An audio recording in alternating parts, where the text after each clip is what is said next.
பாட்டி நீ இப்படி உட்காந்துக்கிறத பார்க்குறப்ப கேவலமா இருக்கு. ஈரானுடைய நிலைமை மோசமடையும் என்பதுதான் பொதுவான அவதானிப்பாக இருந்தது. அந்த அளவுக்கு ஒரு நீதியும் முக்கியத்துவம் வாய்ந்ததாக பார்க்கப்படுகிறது. ஒரு சரியான நீதி நிலைநாட்டப்படாத விடத்தில் எதற்காக இந்த சர்வதேச நிறுவனங்கள்? இந்தியாவும் கூறுகின்றது இந்த தாக்குதல் ஒரு துரதிர்ஷ்டவசமானது என்று அடிப்படையில் மட்டும்தான். ஆனால் இந்த தாக்குதல் சம்பவம் தங்களுக்கு முதலே தெரியும் என்று அவர்கள் அமெரிக்காவினுடைய வெளியுறவு பேச்சாளர் பேசுகின்ற பொழுது ஈரான் கப்பல் விவகாரத்தில் எந்த நடவடிக்கை மேற்கொள்கின்றாலும் அது இலங்கையை மேற்கொள்ள வேண்டும், அதில் நாங்கள் சர்வதேச ரீதியினால் ஏற்றுக்கொள்ளக்கூடிய ஒரு முடிவு. ஆகவே இந்த விவகாரத்தை பொறுத்த வரைக்கும் இந்தியாவுக்கு எந்த ஒரு கிரெடிட்டுமே கிடையாது, இலங்கைக்கு தான் முழுமையான கிரெடிட். இதுவே சீனாவினுடைய கப்பல் அல்லது சீனாவுடைய ஆராய்ச்சி கப்பல் வருகின்றது என்றால் தங்களுடைய இறமைக்கோ அல்லது பாதுகாப்புக்கோ மிகப்பெரிய ஒரு அச்சுறுத்தல் விட்டதான வெளிப்படுத்தல்களை இந்திய ஊடகங்கள் வெளிப்படுத்தியிருக்கும். குறிப்பாக தென்னிலங்கையில் தான் மிக அதிக அளவு விமர்சனத்துக்கு உள்ளாக்கப்படுகின்றது அவருடைய ஆங்கில உச்சரிப்பு தொடர்பில் எல்லாம்.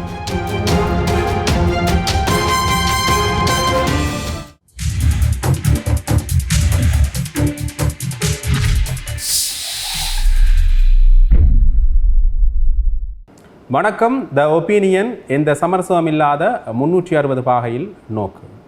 ஈரானுடைய புதிய உச்ச தலைவராக முஸ்தபா கமினி தெரிவு செய்யப்பட்டிருக்கின்றார். அலி கமினியினுடைய இந்த மரணத்துக்கு பிறகு இவருடைய தெரிவு மிகப்பெரிய பேசுபொருளாக மாறியிருக்கின்றது. அமெரிக்கா ஒரு எச்சரிக்கையை விடுத்திருக்கின்றது, அமெரிக்காவுக்கு ஆதரவில்லாத எந்த ஒரு தலைவரும் ஈரானில் நீடிக்க முடியாது என்று.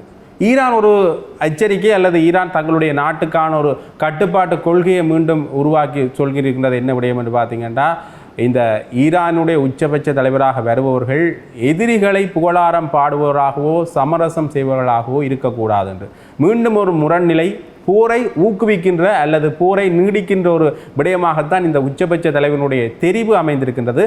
இது தொடர்பாகத்தான் பேச போன்றோம். எங்களோடு இணைந்திருக்கின்றார் ஊடகவியலாளர் பிரஸ்னோ. வணக்கம் பிரஸ்னோ. வணக்கம் ஜீவன். வணக்கம். இந்த விடயத்தில் நாங்கள் பேசுகின்ற பொழுது ஒரு முக்கியமான நிலைப்பாட்டை எடுக்கணும். ஏதாவது ஒரு உச்ச தலைவர் அழிவடைந்தால், இந்த முன்னே அலி கமினி உச்ச தலைவர் இறந்த பிறகு ஒரு போர் ஒரு சுமூகமான நிலைமைக்கு வந்துவிடும், ஒன்று அமெரிக்காவுக்கு ஈரான் அடிபணிந்து விடும் என்று அமெரிக்கா நினைத்திருந்தார்கள். ஆனால் அது முடியவில்லை. தொடர்ந்துமே இந்த போர் சம்பந்தமான பதற்றம் இருந்து கொண்டுதான் இருக்கின்றது. புதிதாக தெரிவு செய்யப்பட்ட தலைவர் சம்பந்தமாகவும் இன்னொரு பேசுபொருள் ஒன்று நீடிக்கின்றது. என்னென்றால், அமெரிக்கா ஒரு எச்சரிக்கையாகவே கொடுத்திருக்கின்றது. அமெரிக்காவுக்கு ஆதரவு நிலைப்பாட்டை நீங்கள் காட்ட வேண்டும் என்று நேரடியாக சொல்லியிருக்கின்றார்கள். காட்டாத எந்த ஒரு தலைவரும் ஈரானில் நீடிக்க முடியாது. ஒன்று நீடிக்க முடியாது என்று அவர் அந்த பதவியிலிருந்து வெளியேற்றப்படுவார் அல்லது உலகத்திலிருந்தே வெளியேற்றப்படுவார். இந்த சூழ்நிலைகள் தான் இருக்கின்றன. இது தொடர்பாக மீண்டும் அமெரிக்காவினுடைய ஒரு வலிமை அல்லது வெள்ளாதிக்கத்துக்கு தான் ஏனைய நாடுகள் செல்கின்ற ஒரு போக்கு தொடர்ந்து இருந்து வர்றதை காணக்கூடிய மாதிரி இருக்கின்றது. இது எந்த அளவு போற முடிவுக்கு கொண்டு வரும்? ஏனென்றால் ஈரான் இப்போ போற முடிவு கொண்ட ஒரு நிலைப்பாட்டிலேயே இல்லை. அமெரிக்கா அந்த நிலைப்பாட்டில் இருந்தாலும் இந்த புதிய உச்ச தலைவர் தொடர்பாக அமெரிக்கா எடுத்திருக்கின்ற கூற்று போரை நீடிக்கின்ற ஒரு நடைமுறையில் தான் இருக்கிறத காணக்கூடிய மாதிரி இருக்கின்றது. இது தொடர்பாக நீங்கள் என்ன நினைக்கின்றீர்கள் பிரஸ்னோ? கமேனியினுடைய மகன் தான் மீண்டும் ஈரானுடைய உச்ச தலைவராக வந்திருக்கின்றார். இவர் தன்னுடைய குடும்பத்தையே இந்த தாக்குதலில், குறிப்பாக ஈரான் மீதான முதலாவது தாக்குதலில் அவர் தன்னுடைய குடும்பத்தையே பறிகொடுத்திருந்த ஒருவர். அதே நேரம் அவருக்கு புரட்சிகர ஈரானுடைய இராணுவத்தினுடைய மிக அதிகளவான செல்வாக்கு இருக்கின்றது. அதனுடைய அழுத்தம்தான் தற்பொழுது அவரை அதிஉச்ச தலைவராக ஆக்கியிருக்கின்றது என்று சர்வதேச ஊடகங்கள் தெரிவிக்கின்றது. ஆகவே மிகப்பெரிய அளவு இராணுவ ரீதியில் இவ்வளவு காலமும் செல்வாக்கு ரீதியில் இருந்தவர் தான் இவர். ஆகவே முஸ்தபாவுக்கு மிகப்பெரிய ஒரு எதிர்ப்பு இஸ்ரேலிடமிருந்து இருக்கின்றது, அதே போன்று அமெரிக்காவிடமிருந்து இருக்கின்றது. அவர்தான் தலைவர் என்று வந்தால் அடுத்த குறி அவராகத்தான் இருப்பார் என்பது இஸ்ரேல் அமெரிக்காவினுடைய நிலைப்பாடு. ஆனால் தற்பொழுது ட்ரம்ப் கூறியிருக்கின்றார், நாங்கள் பொறுத்திருந்து பார்ப்போம். அவர்களுடைய நிலைப்பாடு என்பது இஸ்ரேலுக்கும் அமெரிக்காவுக்கும் எதிராக மீண்டும் ஒரு உச்ச தலைவர் இருக்கக்கூடாது என்பது.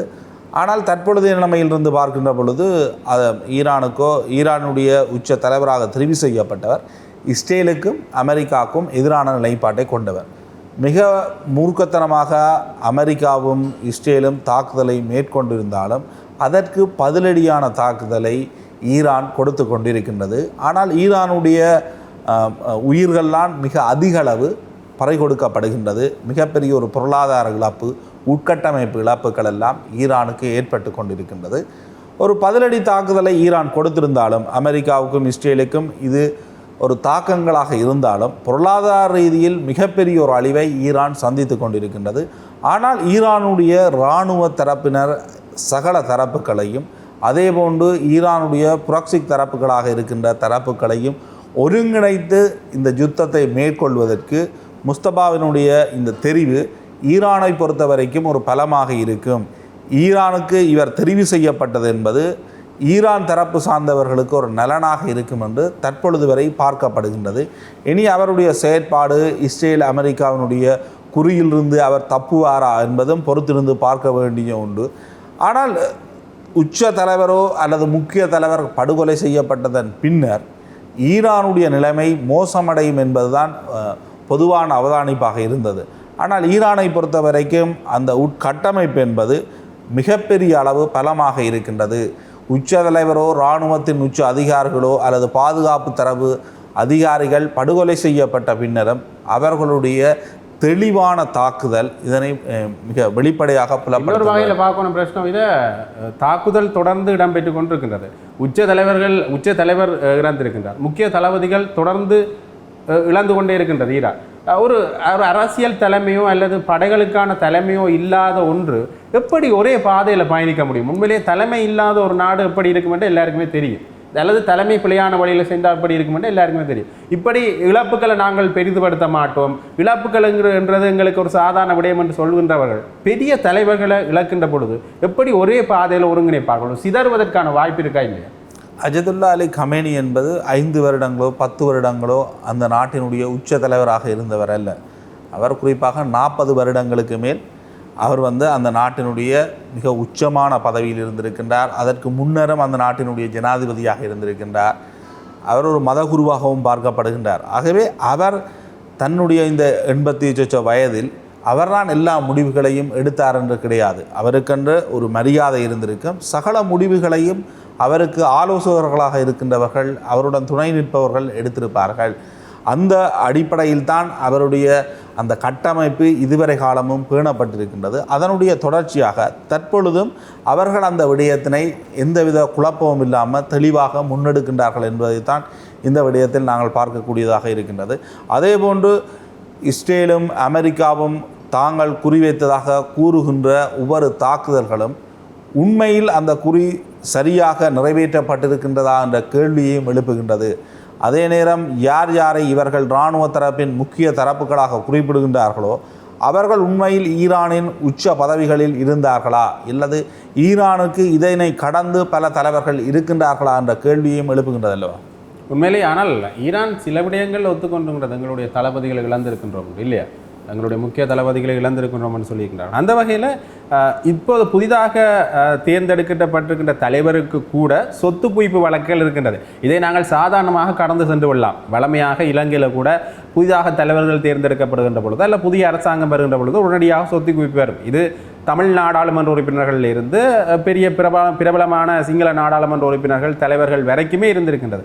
ஆனால் இந்த சொத்து குவிப்பு வழக்குகள் சம்பந்தமான விடயங்களை அமெரிக்கா கையாளுகின்ற விதம் கொஞ்சம் வித்தியாசமானதாக இருக்கும். மீண்டும் அலி கமேனிக்கு என்ன நிலைமை ஏற்பட்டதோ அதே நிலைமையை தான் இங்கே ஏற்படுத்துகிற ஒரு முயற்சியாக இது இருக்குமோ, அல்லது உள்நாட்டு போர் குழப்பங்கள் ஈரானில் நடைபெறுவதற்கு மிக பிரதானமான விடயங்களாக இவர்களுடைய இந்த சொத்து குவிப்பு வழக்குகள் கொஞ்சம் சொகுசு வாழ்க்கையை வாழ்ந்தார்கள் என்ற விமர்சனம் பார்க்கப்படுவோமே இல்லையோ, ஒரு சரியான விதத்தில் ஈரானிய ஊடகங்களை, அதாவது ஈரானிலிருந்து தகவல்களை எடுத்துக்கொண்டு வர சில ஊடகங்களை அமெரிக்கா பயன்படுத்துகின்ற ஒரு கேள்வி எழுகின்றதா இல்லை? அலி கமேனி குறிப்பாக எந்த விதமான நிதி குற்றச்சாட்டுகளும் அற்ற ஒருவராகத்தான் இந்த 40 வருட காலம் இருந்திருக்கின்றார். அவருடைய குடும்பத்தின் மீதும் அவ்வாறான குற்றச்சாட்டுக்கள் இல்லை. ஆனால் மேற்குலக ஊடகங்கள் அவ்வாறான குற்றச்சாட்டுக்களை அவருக்கு எதிராக முன்வைக்க விளைகின்றது. குறிப்பாக வேறு நாடுகளுடன் இந்த யுத்தங்கள் இதற்கு முன்னர் அமெரிக்கா மேற்கொள்கின்ற பொழுது அல்லது தற்பொழுது பங்களாதேஷிலோ நேபாளத்திலேயோ அது தொடர்பிலான மக்கள் புரட்சி ஒன்று வெடிக்கின்ற பொழுது அந்த நாட்டின் தலைவர்கள் அவர்களுடைய குடும்பங்களுக்கு இத்தனை கோடி ரூபா இருக்கின்றது, அவர்கள் ஊழல் செய்திருக்கின்றார்கள், இன்னென்ன வங்கிகளில் இந்தளவு தூரம் அவர்களுடைய பணம் இருக்கின்றது, அவருடைய சொத்து விவரங்கள் என்பன முதன்மைப்படுத்தப்பட்டது. ஆனால் ஈரானுடைய விடயத்தில் அல்லது ஈரானுடைய உச்ச தலைவர் விடயத்தில் இது ஒரு மிகப்பெரிய ஒரு விடயமாக பார்க்கப்படாது. அதனை அந்தளவு தூரம் நம்புவதற்கு ஈரான் சார்புடையவர்கள் தயார் இல்லை. ஏனெனில் இதுவரை காலமும் அந்த பிம்பம் அவர்களுக்கு இருக்கவில்லை. அந்தளவு தூரம் அந்த நாட்டுக்காக விசுவாசமானவராக உச்ச தலைவர் இருந்திருக்கின்றார் என்பதுதான் இதிலிருந்து நாங்கள் ஒரு புரிந்து கொள்ளக்கூடியது. அதே நேரம் அவர் ஒரு மத தலைவரும் கூட அல்லவா? மத தலைவர் தான். நான் அவருடைய மத தலைமை கூட ஒரு இப்போ சர்ச்சைக்கு ஏற்படுத்துகிறது. கிட்டத்தட்ட ஒரு நடுத்தர மதம் சம்பந்தமான ஒரு நிலைப்பாட்டில் தான் இருக்கிறார். ஒரு நடுத்தர மதகுரு என்ற ஒரு நிலைப்பாட்டில் தான் இருக்கிறார் என்ற விமர்சனமும் முன்வைக்கப்பட்டிருக்கின்றது. அது மட்டும் இல்லாமல் இந்த வாரிசு அரசியல் பற்றிய குழப்பம் ஈரானில் தொடர்ந்து இடம்பெற்று கொண்டே இருக்கின்றது. அதை வைத்துக்கொண்டு ஒரு அரசியல் உள்நாட்டு அரசியலை மாற்றுகின்ற ஒரு செயல்பாட்டில் அமெரிக்கா ஈடுபடுமா இனி என்றால் தொடர்ந்து இந்த வாரிசு அரசியல் பற்றின விமர்சனங்களை வாங்கி கிட்டத்தட்ட இது ஒரு சர்வதிகார நிலைப்பாடு என்று மேலும் ஈரான் மக்களை குழப்பி அல்லது உள்நாட்டு அரசியல் குழப்ப நிலைகளை ஏற்படுத்துகிற ஒரு முக்கியமான நகர்வுகளை அமெரிக்கா செய்வதற்கான வாய்ப்புகள் இருக்கின்றதா? அமெரிக்கா ஆட்சி மாற்றம் ஒன்று ஏற்படுத்தணும், அது ஒரு மக்கள் தரப்பினுடையான ஆட்சி மாற்றமாக இருக்க வேண்டும் என்பதைத்தான் தொடர்ந்து கூறி வருகின்றது. ஈரானுடைய தலைமை என்பது அங்கு இருக்கின்ற அதிகாரப்பீடம் என்பது அமெரிக்காவுக்கு சார்பானதாக இருக்க வேண்டும். இல்லை என்றால் அவர்கள் யுத்த ரீதியாகவோ அல்லது மக்கள் புரட்சி என்ற அடிப்படையிலேயோ அவர்களுடைய உளவுத்துறை அதற்காக தொடர்ந்தும் பாடுபட்டு கொண்டே இருக்கும். அது இஸ்ரேலினுடைய உளவுத்துறையாக இருந்தாலும் அதன் அடிப்படையில் தான் இந்த ஆட்சி மாற்றத்தை அவர்களுடைய ஏற்படுத்துவதற்கான காரணங்களை பார்க்க வேண்டும். அங்கிருக்கின்ற வளங்களை அவர்கள் பெற்றுக்கொள்ள வேண்டும். அதே நேரம் வளைகுடா பிராந்தியத்தில் ஈரானுடைய தனித்தன்மை என்பது இல்லாமல் செய்யப்பட வேண்டும் என்பதுதான் இஸ்ரேலுக்கும் அமெரிக்காவுக்கும் இருக்கின்ற மிகப்பெரிய பிரச்சனை. ஆகவே அவர்கள் அங்கு ஆட்சி மாற்றம் ஒன்றை ஏற்படுத்துவதற்கான முயற்சியில் வெளிப்படையாகவே கூறியிருக்கின்றார்கள். அதனை நோக்கி அவர்கள் செல்வார்கள். அடுத்ததாக இன்னொரு முக்கியமான விடயம், இந்த போர் சம்பந்தமான சூழலை எங்களுடைய இந்த சர்வதேச நிறுவனங்கள் சரியாக கையாண்டதா என்கின்ற ஒரு கேள்வி எழுகின்றது. ஐசிசியாக இருக்கலாம், ஐசிஜேயாக இருக்கலாம். இந்த குற்றவியல் வழக்குகள் வருகின்ற பொழுது தனிப்பட்ட ரீதியாக சில முக்கிய நபர்களை தண்டிக்காமல் விட்டிருக்கின்றது. அது மட்டும் இல்லாமல் இன்னொரு நாட்டில் இந்த போர் குற்றங்கள் சம்பந்தமான விடயங்கள் நடக்கின்ற பொழுது சரியான நடைமுறைப்படுத்தல்கள் அங்கே மேற்கொள்ளப்படுவதில்லை என்கின்ற விமர்சனம் முன்வைக்கப்படுகிறது. இலங்கையில் கூட தமிழ் மக்கள் நம்பி இருக்கின்ற ஒரே முக்கியமான நிறுவனங்கள் என்று பார்த்தா சர்வதேச நிறுவனங்களை தான். தமிழர்கள் இருக்கிறது கூட சர்வதேச ரீதியான ஒரு நீதி தான்.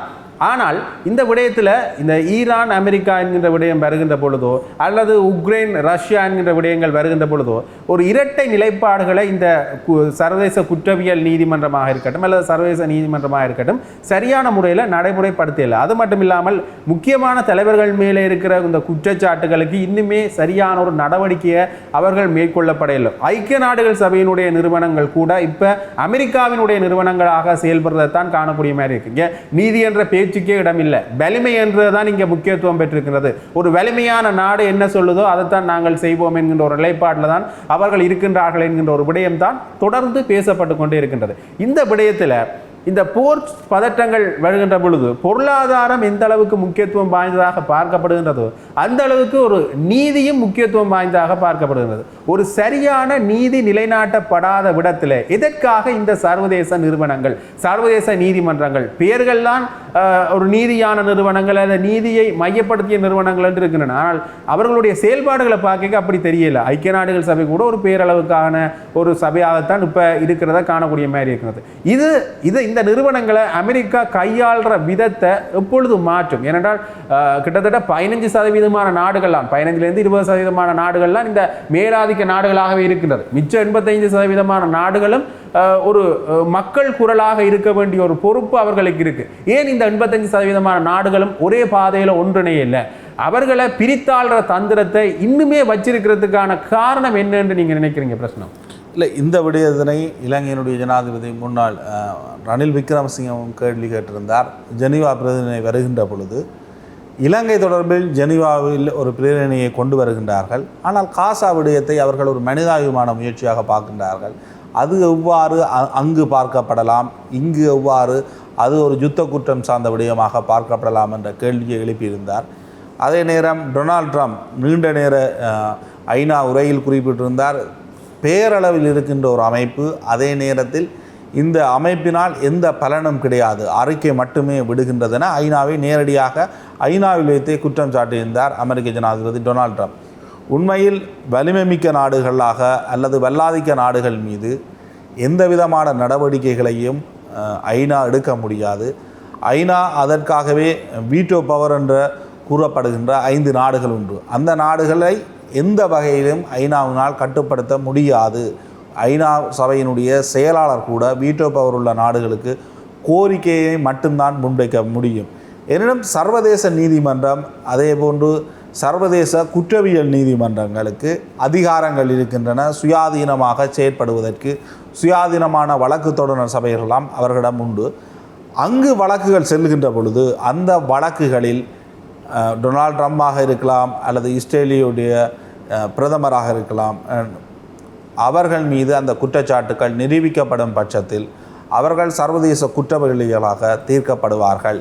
காசாவினுடைய விடயத்தில் தென்னாப்பிரிக்கா வழக்கு தொடர்ந்தது என்று நினைக்கின்றேன். அந்த வழக்கில் பெஞ்சமின் நெதன்யாகு ஏற்கனவே சர்வதேச பிடிவிராந்துக்கு உள்ளாக்கப்பட்ட ஒருவர். அவரனை எந்த ஒரு நாட்டில் வைத்தும் போலீசார் கைது செய்து சர்வதேச குற்றவியல் நீதிமன்றத்துக்கு ஒப்படைக்க வேண்டும் என்பது சர்வதேச சட்டம்.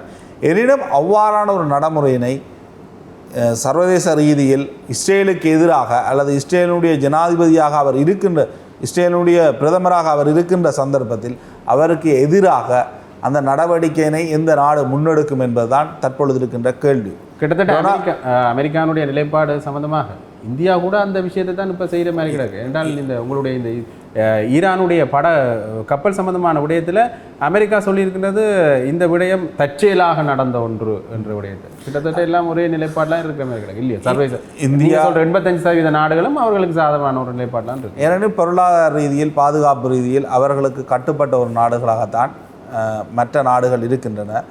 அந்தளவு தூரம் பொருளாதார பலமில்லாத நாடுகள் எவ்வாறான வகையில் அவர்களை எதிர்கொள்ள முடியும் என்பதுதான் இங்கே இருக்கின்ற கேள்வி.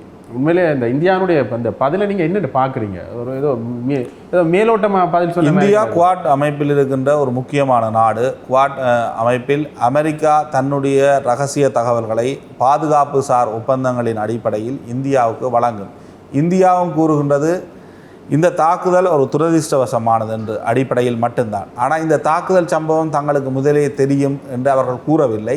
அது ஒரு இராணுவ ரீதியிலான ரகசியமாக இருக்கலாம் என்று அவர்கள் குறிப்பிடுகின்றார்கள்.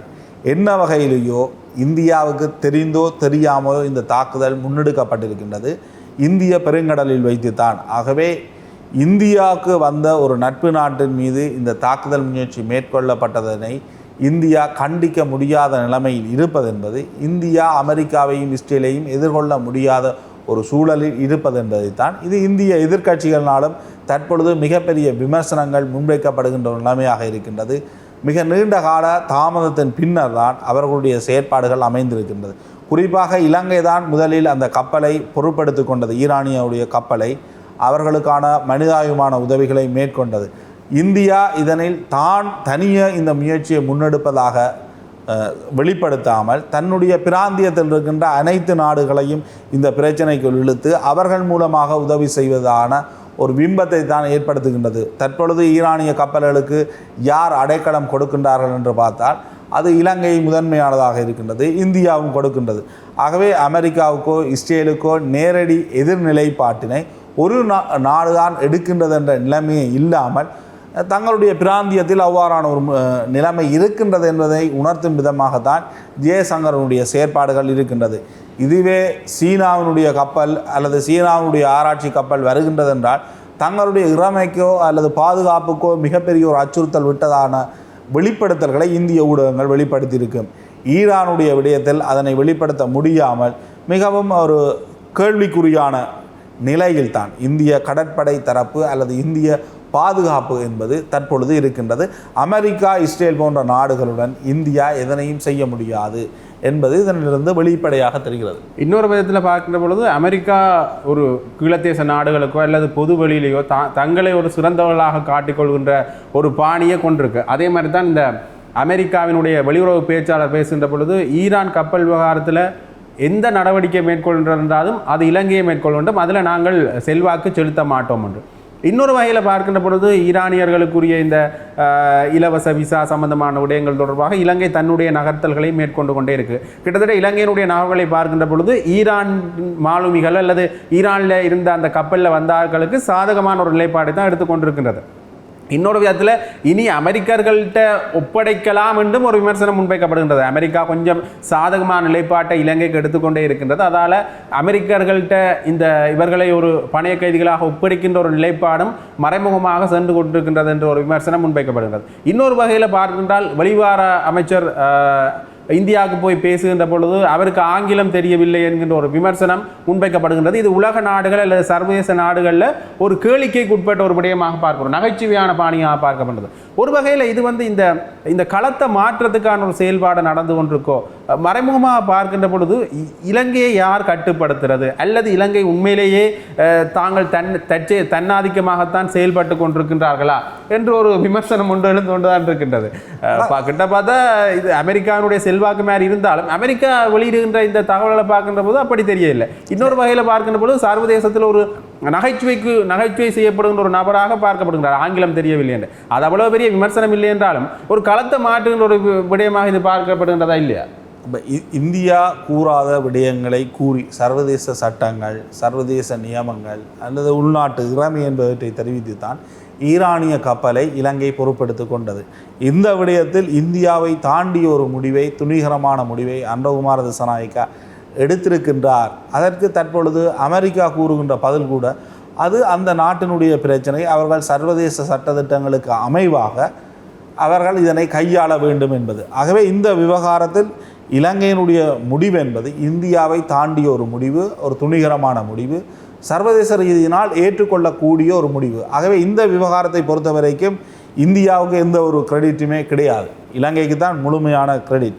ஆனால் இலங்கையினுடைய வெளிவிவகார அமைச்சர் இந்தியாவுக்கு சென்று பால்கி சர்மாவுடன் இடைபெற்ற அந்த உரையாடல் என்பது குறிப்பாக தென்னிலங்கையில் தான் மிக அதிக அளவு விமர்சனத்துக்கு உள்ளாக்கப்படுகின்றது, அவருடைய ஆங்கில உச்சரிப்பு தொடர்பில் எல்லாம். ஆனால் உங்களுக்கு தெரியும், ரஷ்யாவாக இருக்கலாம் அல்லது சீனாவாக இருக்கலாம் அல்லது அரபு நாடுகளுடைய மிக முக்கிய அமைச்சர்கள் அல்லது அந்த நாட்டினுடைய தலைவர்களாக இருக்கலாம், அனைவரும் மொழிபெயர்ப்பாளர்களுடன் தான் இன்னும் ஒரு நாட்டு தலைவர்களையோ இன்னும் ஒரு நாட்டு அமைச்சர்களையோ மிக பெரும் உச்சி மாநாடுகளிலேயோ கலந்து கொண்டு உரையாற்றுவார்கள். இலங்கையினுடைய வெளிவிவகார அமைச்சர் சிங்களத்தில் இந்தியாவில் உரையாற்றியிருக்க முடியும், அவர் தனக்கான ஒரு மொழிபெயர்ப்பாளருடன் இந்த இவ்வாறான நிகழ்வுகளில் அவர் கலந்து கொண்டிருக்க முடியும். அவ்வாறு கலந்து கொள்ளாமல் அவர் உரையாற்றியது என்பது அல்லது அவர் அதனை எவ்வாறு கையாண்டார், முழுமையாக இலங்கையினுடைய விடயங்களை வெளிப்படுத்தாமல் விட்டதற்கு காரணம் அவருக்கு ஆங்கிலம் தெரியாது என்பது. ஆகவே அதுதான் இங்கு மிகப்பெரிய ஒரு விமர்சனமாக இருக்கின்றது. மொழிபெயர்ப்பாளருடைய போயிருக்கலாம், மொழிபெயர்ப்பாளருடைய போனால் அந்த பிரச்சனை வந்திருக்காது. அதனை யாரும் சிக்கனத்துக்காக மொழிபெயர்ப்பாளர் போனால் இந்த வெளிநாட்டு சிக்கனங்களை குறைத்து கொள்ளலாம் என்ன காரணம்? ஆனால் அதுதான் இன்றைக்கு ஒரு மிகப்பெரிய விமர்சனத்துக்கு காரணம். குறிப்பாக லக்ஷன் கதிராமரை தற்பொழுது வீடியோக்கள் அதிகம் வெளியே பெறுகின்றது. அதற்கு காரணம் அவருடைய ஆங்கில புலமை. அதன் பின்னர் இருந்த வெளிவிவகார அமைச்சர்கள், தற்பொழுது இருந்த இதற்கு முன்னர் இருந்த அலி ஷப்ரி போன்றவருடைய ஆங்கில உரையாடல்களை தொகுத்து, குறிப்பாக 96ஆம் ஆண்டுக்கு பின்னர் இருந்த வெளிவிவகார அமைச்சர்கள் அனைவருடைய சிங்கள உரைகளை, ஆங்கில உரைகளை தொகுத்து வெளிப்படுத்துகின்றார்கள் சமூக வலைத்தளங்களில் விஜித கேரத்தினுடைய உரையுடன் ஒப்பிட்டு. விஜித கேரத்தாக இருக்கலாம் அல்லது அன்றகுமார திசாநாயக்காவாக இருக்கலாம், இதற்கு முன்னர் இருந்த வேறு சுனில் கேந்திரெட்டி போன்ற வேறு என்பிபியினுடைய அமைச்சர்களாக இருக்கலாம். அவர்களுக்கு ஆங்கிலம் தெரியாது என்பது தவறல்ல, அது அவர்களுடைய நிலைப்பாடு, அவர்களுக்கு மொழி ஒன்று தெரியாது. ஆனால் அந்த மொழி தெரியாது என்பதற்காக அவர்கள் அந்த விடயத்தை கையாளுகின்ற முறைமை தான் இங்கு மிகப்பெரிய ஒரு கேள்விக்குறியாக மாறுகின்றதை தவிர, மொழிபெயர்ப்பாளருடன் தன்னுடைய நாட்டினுடைய நிலைப்பாட்டை மிக வெளிப்படையாக அவர்கள் தெரிவிப்பதற்கு அவர்களுக்கு முழு சுதந்திரம் இருக்கின்றது.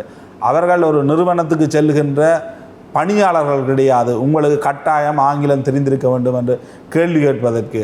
அவர்கள் அந்த இடத்தில் எவ்வாறு செயற்பட வேண்டும் என்பது அந்த அமைச்சு எடுக்கின்ற முடிவு. அந்த அமைச்சு அந்த விடயத்தினை சரியாக கையாளதனுடைய வெளிப்பாடு தான் தற்பொழுது இந்த விமர்சனங்களுக்கு பிரதானமான காரணமாக இருக்கின்றது, இல்லையா? உண்மைதான். இந்த விடயங்களில் ஒரு வளங்களை சரியாக பயன்படுத்த வேண்டும். உண்மையில் இந்த வளங்களை சரியாக பயன்படுத்தாத விடத்தில் அல்லது பயன்படுத்தாமல் ஒரு முறையான விதத்தில் பயன்படுத்தாமலோ அல்லது அவர்கள் மேலே இருந்த ஒரு தன்னம்பிக்கை அடிப்படையில் அவர் அப்படி பேசினாரோ தெரியவில்லை. ஆனால் ஒரு வகையில் இது ஒரு நாட்டினுடைய கொள்கையை ஒரு நாட்டினுடைய ஆனால் அவர் குறிப்பிட்ட விடயம் என்பது சர்வதேச சட்டத்திற்கு அமைவாக எங்களுடைய செயற்பாடுகள் அமையும் என்பதைத்தான் அவர் மிக வெளிப்படையாக குறிப்பிட்டிருந்தார். அது நரேந்திரகுமார் நாட்டில் சொன்ன விஷயம் தான், சொன்ன விஷயத்தை அவர் இந்தியாவில் குறிப்பிட்டிருக்கார். ஆனால் அவர் எவ்வாறான உச்சரிப்பை மேற்கொண்டார் என்பதுதான் தற்பொழுது மிக அது கேள்விக்கே உட்படுத்தப்படுகின்ற அளவுக்கு இவர்கள் வந்து செயல்பட்டிருக்க கூடாதோ, கொஞ்சம் பலங்களை இவர்கள் தங்களுடைய நடத்தையை மாற்றி இருக்க வேண்டும் என்பதில் மாற்று கருத்தில்லை. ஏனெனில் மிகப்பெரிய ஒரு இடங்களுக்கு சென்று அவர்கள் அந்த உரைகளை நகர்த்துகின்ற பொழுது இலங்கை தொடர்பிலான பிம்பமும் அங்கு ஒரு கேள்விக்குட்படும்.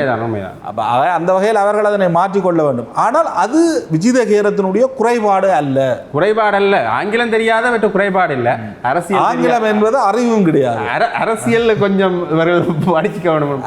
அது விமர்சனத்துக்கு கட்டாயம் உட்படும் இல்லையா அரசியல் இருக்கின்ற பொழுது. ஆகவே இந்த விடயங்கள் ஒரு மிகப்பெரிய பேசுபொருளாக இருக்கிற இந்த சூழ்நிலையில குறிப்பாக இந்த உச்சபட்ச தலைவருடைய உயிர் கொஞ்சம் கேள்விக்குறியாக இருக்கிறது. புதிய உச்சபட்ச தலைவர் உயிர் கட்டாயம் இஸ்ரேல் தாக்குதலை மேற்கொள்ளும், அமெரிக்கா தாக்குதலை மேற்கொள்ளும், அவ்வாறு தான் அவர்களுடைய செயற்பாடுகள் இருக்கும். ஆனால் இவர் எந்த அளவு தூரம் தன்னுடைய நாட்டுக்குள் அந்த ஒற்றுமையை ஏற்படுத்த போகின்றார், இராணுவ தரப்புகள் மற்றும் புரட்சி தரப்புகள், இவரை எந்த அளவு தூரம் ஈரான் ஏற்றுக்கொள்ளப் போகின்றது என்ற கேள்வியும் இருக்கின்றது. இவருக்கு புரட்சிகர காவல் படையினுடைய செல்வாக்கு இருக்கின்றது. அந்த புரட்சிகர காவல் படையினுடைய அழுத்தம் காரணமாகத்தான் இவர் இந்த நாட்டினுடைய உச்ச தலைவராக தெரிவு செய்யப்பட்டார் என்ற விமர்சனங்கள் கூட இருக்கின்றது.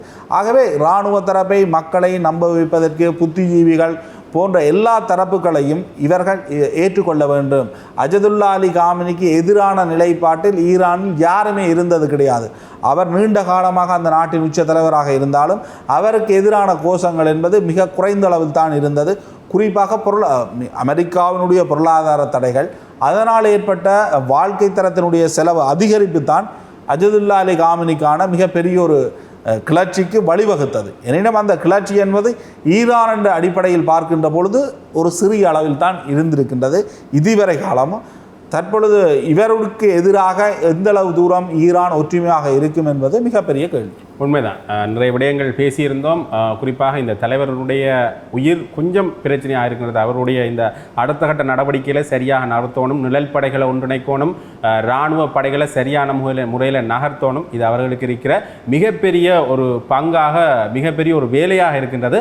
ஆகவே தொடர்ந்தும் நாங்கள் இது தொடர்பான விடயங்களை பேசலாம். இன்னும் ஒரு ஒப்பீனியன் நிகழ்ச்சியோடு நாங்கள் இணைந்திருப்போம். எங்களோடு இதுவரை காலம் இணைந்திருந்து உங்களுடைய கருத்துக்களை பகிர்ந்து கொண்டதுக்கு நன்றி பிரஸ்னா. நன்றி. நன்றி.